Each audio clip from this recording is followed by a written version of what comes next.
Alright guys, we are watching an SCP video right here. So, get your popcorn,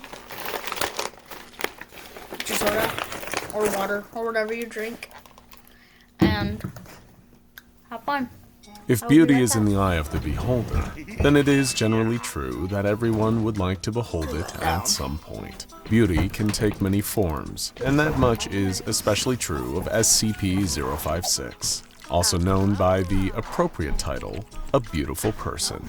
The Euclid-class SCP has an infamous tendency to combine its shape-shifting abilities with an incredibly condescending and haughty attitude towards other beings. While other shape-shifting anomalies use their powers to blend in with humanity or to hunt their unsuspecting prey, SCP-056 uses its powers for the sheer thrill of being better than whatever it is mimicking.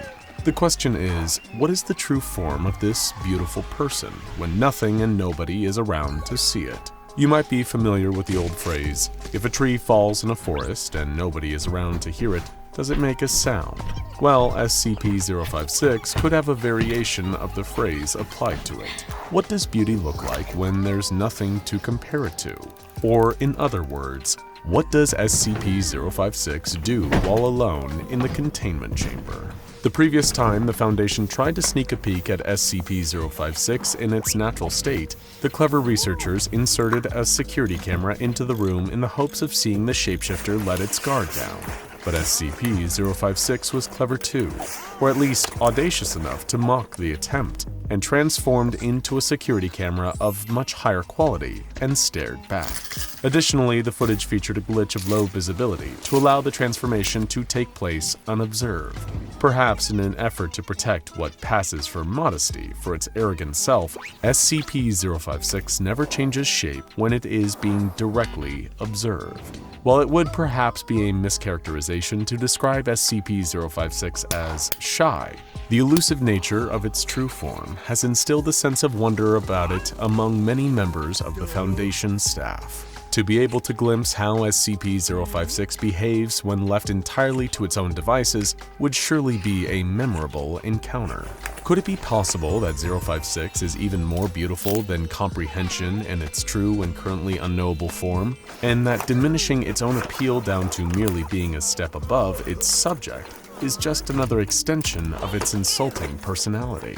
Or could it be that all the bullying and shaming that SCP-056 participates in is simply a cover for the fact that it is deeply embarrassed by its own true appearance? It is entirely possible that mocking and proclaiming itself better than others is a defense mechanism and smokescreen to keep its fragile feelings and ungainly shape from ever being exposed. While it would be hard to discern if either scenario is the actual truth, both possibilities present an adequate incentive for any observer to want to glimpse SCP-056 all by its lonesome. The intrepid voyeur who might cast a private gaze on SCP-056 could find themselves in witness to a beautiful sight that would bring them to tears. Alternatively, it could confirm for them that all of the relentless teasing that had been endured by those in presence of SCP-056 could now be turned on the creature in a cathartic roast of revenge. With the assistance of hidden cameras, the Foundation may soon know the true limitations of SCP-056's shape-shifting ability. Of course, we couldn't let the so-called beautiful person know that it was being observed, so the new observation and security system was installed while 056 was distracted, using a stack of modeling magazines. These publications were placed on top of SCP-056 while it was in the form of a nicer couch than the one the Foundation had placed inside of its room. The Mobile Task Force agent that placed the magazines knew what to expect. As SCP-056 promptly shapeshifted into a buffer and more toned version of the agent while holding the magazines, SCP-056 proceeded to make a series of disparaging comments about the original MTF agent's jawline, as well as implying that there was a dissatisfaction in his marriage, which stemmed from the fact that his spouse no longer found him attractive. Despite going in knowing that this kind of verbal abuse was an occupational hazard in the containment of SCP-056, the MTF agent had already been having a difficult day, and the shapeshifter's cutting comments stripped straight through his psychological armor. With tear-stained eyes and flailing limbs, The offended Mobile Task Force agent ran out of the containment unit weeping like a child. As the door auto-locked behind him, SCP-056 laughed with great hilarity at its successful torment of the man. The extent to which the beautiful person delighted in emotional damage could not be understated. You don't have to wait until Black Friday to get some of the hottest deals of the holiday season. We have pre-Black Friday sales starting this weekend. Here's one of my favorite deals. This is a heated camp chair. It has coils in the butt and the back. That's the normal price. You can get it under $70 this weekend. You need something warm for the cold night?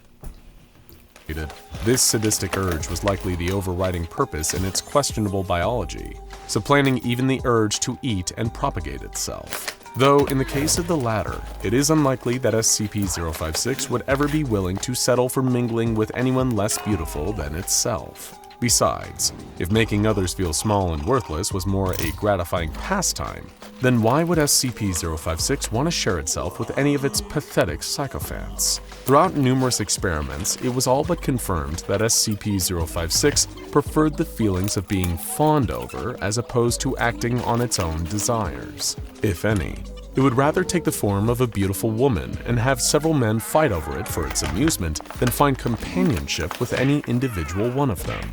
The only other desire that seems to put SCP-056 into action is its competitive streak, which seems to be part of the motivation behind its shapeshifting. Now that it was on film with the imperceptible camera, SCP-056's brazen drive to be the best was on full display. It flipped through the pages of the various modeling magazines that had been left for it, disappearing behind furniture and reappearing in new shapes, mimicking the human beings depicted within. The looks of each of the stunning, gorgeous clothing models were somehow improved upon when SCP-056 put its own spin on them. It was as if SCP-056 had a way of pinpointing the exact flaws that the models themselves would have wished to wash away, even without having any in-person interaction with its subject. Even minute details like the size of eyes and eyelashes and the glossiness of hair were easily altered to create a more appealing persona. The research staff watched on in rapt amazement, all but forgetting that the purpose of this new surveillance plan was to sneak a peek at SCP-056's true form. It seemed even more distant, as SCP-056 flounced around the containment unit, shifting from model to model in an extravagant show of vanity. At one point, 056 even turned into a higher quality magazine, with pages filled with highly informative and exhilarating articles on a variety of subjects. The observing staff dared not turn their eyes away from the camera. The shared excuse through the room was that at any second, SCP-056 might reveal something new that would be groundbreaking for the research of the anomaly. And it was at least partially true, since the beautiful person did have more to reveal, and the staff was more than eager to see. "Send in another magazine," said Dr. Carty, wiping the sweat from his brow. "Do it." A series of solemn nods spread through the room, and from the depths of the office's collective stash of personal materials, a new magazine was found and agreed upon as the next phase of the plan to see SCP-056 bear it all. The contents of this magazine were to be kept strictly classified outside of the parameters of the test, both for the dignity of the Foundation staff and also for the monetization viability of SCP Explained. Rest assured, however, it was chosen for the ample potential of research material that it would provide when given to SCP-056. When the next guard dropped off the magazine, he endured a further barrage of insults and humiliation from 056, which had chosen to remain in the form of a beautiful model, as it deemed it would make the audible slings and arrows sting far more. With another guard's self-esteem destroyed, the secretive magazine had been planted and the real test was about to begin. SCP-056 approached the forbidden tome and perused its contents, taking its sweet, delicate time with each page turn. From their vantage point in the surveillance room, the research team was overcome with anticipation. It was only a matter of time until SCP-056 took on its spiciest form of all, which would obviously be its true form, after all. Yes, that is indeed what they were all waiting for. Take your jaw up off the floor and pay attention. Of course, unbeknownst to all of the onlookers, SCP-056 had been aware of the presence of the tiny camera from the beginning. The anomaly had a sixth sense for when it was being perceived, no matter how minuscule the apparatus or how inconsequential the viewer. All of this dramatic posing and flaunting the forms that were available to it had been an elaborate ploy for the thing it wanted most of all: attention. If it led on that this was part of its plan, SCP-056 ran the risk of discouraging its peeping audience. To many seekers of beauty, there were always more enticing about the idea of seeing something that wasn't meant to be seen, and SCP-056 knew this instinctively. The Foundation would ordinarily never dedicate so much time to mere ogling, but by deftly exploiting the scientific curiosity of the staff, the beautiful person had wrapped them all around its polymorphic finger. But apprehension and hype alone could not keep the performance entertaining forever. So 056 made things move along by taking on the form directly from the pages of the Sorted magazine. Specifically, the middle 2 pages, aka the centerfold. The entire research team was dazzled, unable to pull themselves from the monitor. For some of them, this was the greatest workday that they had ever experienced. In its centerfold form, SCP-056 winked coytishly and strode around the containment chamber, giving the research team an eyeful of itself from every beautiful angle. It had them now. It had proven once again that it was truly superior being amongst a world of pathetic uggos, and it was exactly where it belonged, admired by many on a stage of its choosing. Back in the surveillance room, an SCP Foundation intern named Dave burst through the door, panting and fearful. None of the researchers even looked behind themselves at the entrance of the low-level personnel, as they were all still transfixed by SCP-056's movements. "What are you all doing in here?" Intern Dave wheezed. "There's been a containment breach!" A moment of tense silence passed. Then Dr. Carty raised one of its hands and dismissed the intern with a simple wave. "Not now." Dave was stunned with shock. It was a containment breach, the first he had ever seen in his short time at the Foundation. Lives were on the line. Didn't his superiors know about this? Maybe this is what the SCP Foundation is really like? Thought the intern. He was about to leave when he considered the alternative. Perhaps whatever Dr. Carty and the rest of the research team were looking at was more important than the current containment breach. After all, delegation was a key part of running an organization with such a wide purview of tasks. A bit of pride for his superiors swelled within intern Dave's heart, and he bravely took a step forward to see what was being observed on the monitors. His eyes bulged with excitement as they fell upon SCP-056 in centerfold form. "I think I'll take a bath now." Tee-hee, SCP-056 giggled. A wave of joyous brotherhood passed through the surveillance chamber, and high fives were passed around like shakers of salt. Intern Dave, however, was crestfallen. He was certainly mesmerized by the beauty of SCP-056's form, but even that could overpower the profound disappointment he felt towards the others. He got Dr. Carty's attention with a swift punch to the researcher's arm and launched into an angry rant to vent his frustrations. "Have you forgotten what the SCP Foundation is all about? You're all just watching silly stuff like this in the middle of a workday. Was that the plan? Is this what I should expect from all of you? Foolish distractions and provocative bait? What about the containment breach, the lore? I thought I knew what I was signing up for, but you're not scientists or researchers. You're all just a bunch of peeping toms." Intern Dave ran out of the room in a huff. Dr. Carty was tempted to respond, but the sound of running water put his attention back towards the screen with SCP-056. For obvious reasons, we cannot show you or even describe in depth the bubble bath that SCP-056 was taking, but we can assure you that it was hot and steamy, literally.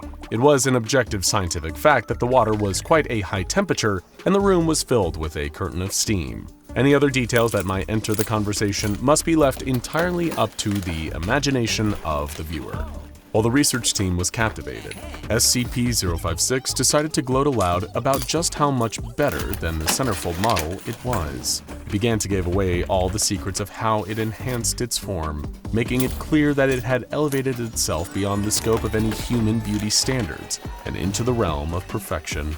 And then, as it rose from the tub and grabbed its towel, SCP-056 looked directly into the camera.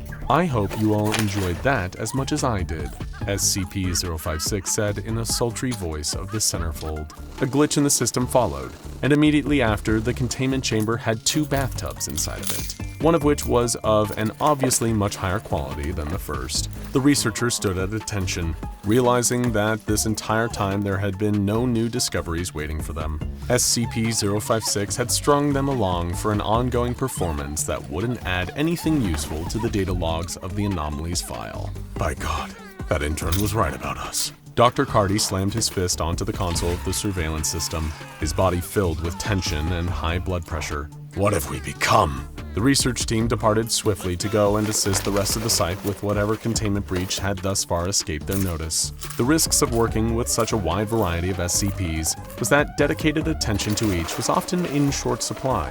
SCP-056's most devilish trait was that its ability to temporarily monopolize all of that attention for itself. It was an anomalous creature that thrived on perception and quite possibly found the concept of being alone or unobserved to be entirely alien. This is why its most natural form was subjective, and why the beautiful person always strived to draw other beings towards it. Without a world full of inferior beings, SCP-056 would effectively not exist. 056 was blessed, or perhaps cursed, to always be in competition with the best choice of specimen that it had mutual visual access to. Its every action and reaction was a constant blur of chasing an unattainable ideal and grabbing approval from the masses for it. Much like the concept of beauty itself, SCP-056 was protean and dependent on the whims of others. It existed simply because it was desired. Now go check out Why Would It Suck to Know SCP-056 and SCP-978 Desire. Alright guys, that's the end of this video. See you later.